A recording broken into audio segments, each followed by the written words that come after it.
Pernahkah kita berfikir berkaitan hak asasi wanita? Adakah mereka tidak pernah didiskriminasi? Baik, mari kita mulakan. Apakah itu diskriminasi? Diskriminasi merujuk kepada layanan yang tidak adil dan berat sebelah kepada individu tertentu. Diskriminasi ialah perlakuan membeza-bezakan warna kulit, keturunan dan sebagainya. Diskriminasi dalam dunia pekerjaan terdiri daripada diskriminasi umur, gender, kesihatan, ras dan agama. Mari kita lihat isu-isu diskriminasi yang berlaku terhadap wanita. Yang pertama, diskriminasi umur. Ianya merujuk kepada layanan yang tidak adil yang diberikan kepada seseorang individu disebabkan beliau tergolong dalam lingkungan umur tertentu. Diskriminasi gender. Ianya merujuk kepada layanan yang tidak adil yang diberikan oleh majikan disebabkan perbezaan jantina antara lelaki dan perempuan. Diskriminasi kesihatan. Ianya berlaku apabila seseorang individu itu diberi layanan yang tidak adil disebabkan oleh penyakit atau kecacatan tertentu. Diskriminasi ras dan agama. Ianya merujuk kepada layanan yang tidak adil terhadap individu disebabkan ras, agama yang diwakili dan dianuti mereka. Isu diskriminasi dalam dunia pekerjaan semakin lama semakin menjadi-jadi. Antara isu diskriminasi yang menjadi tarikan utama di Malaysia masa kini adalah isu diskriminasi gender yang membawa kepada diskriminasi wanita. Isu ini menjadi semakin serius sehinggakan mahkamah dan agensi kawal selia terpaksa berhadapan dengan pelbagai kes diskriminasi wanita yang melibatkan kenaikan pangkat, pengambilan pekerja dan keadaan di tempat kerja.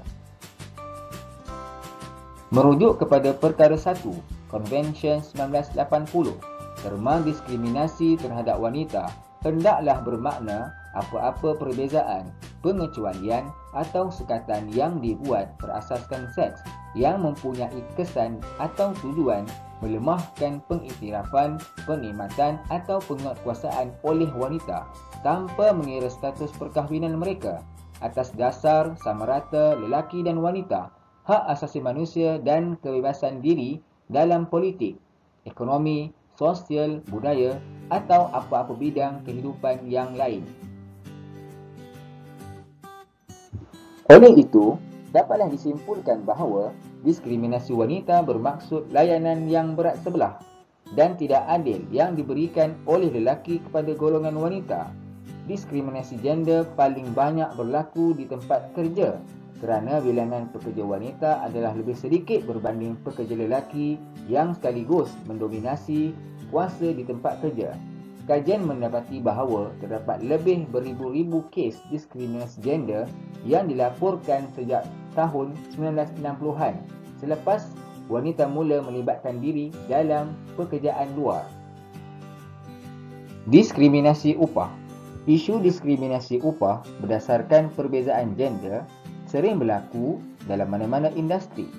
Diskriminasi upah berdasarkan gender berlaku apabila buruh wanita diberi upah yang rendah berbanding dengan upah yang diberi kepada buruh lelaki, sedangkan kedua-dua gender ini melakukan pekerjaan yang sama dengan tahap pendidikan yang sama dan pengalaman kerja yang sama. Pembahagian pekerjaan mengikut gender. Penyertaan buruh wanita dalam sektor pekerjaan telah mengundang kepada berlakunya diskriminasi gender yang membawa kepada pembahagian pekerjaan mengikut gender. Mengikut jenis pekerjaan yang dilakukan oleh wanita berbanding dengan lelaki di Malaysia.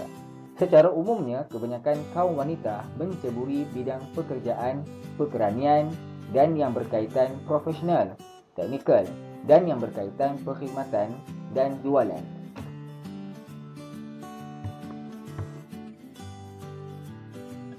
Beralih kepada pencabulan hak asasi wanita, merujuk kepada gangguan seksual di tempat kerja.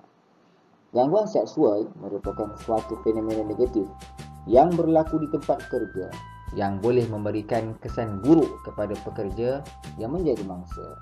Gangguan seksual di tempat kerja telah lama wujud setelah wanita mula memasuki dunia pekerjaan. Gangguan seksual ditakrifkan sebagai sebarang kelakuan berunsur seksual yang tidak diingini dan memberi kesan sebagai satu gangguan sama ada secara lisan, bukan lisan, visual, psikologi maupun fizikal.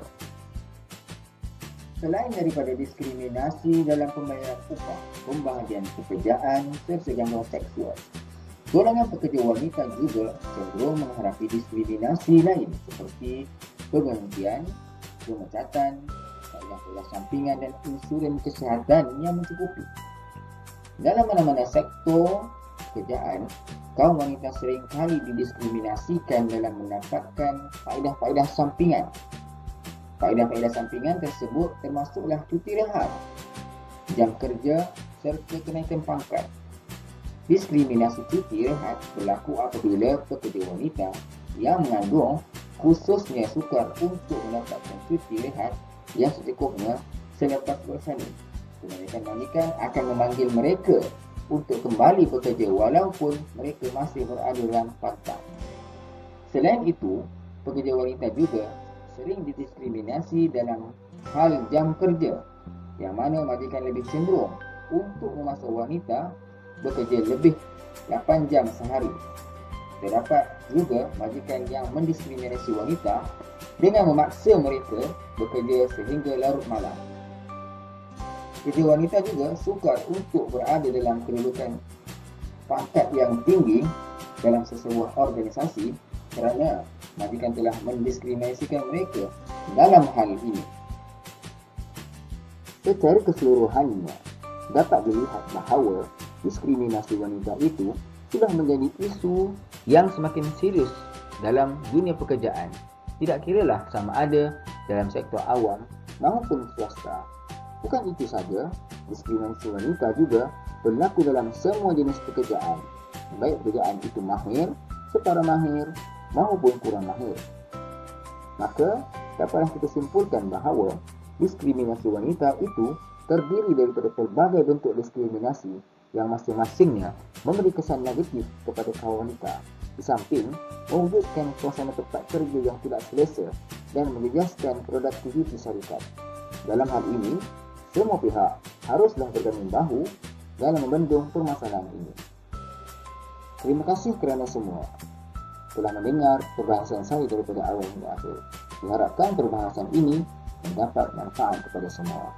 Akhir kalam dari saya, Assalamualaikum warahmatullahi wabarakatuh.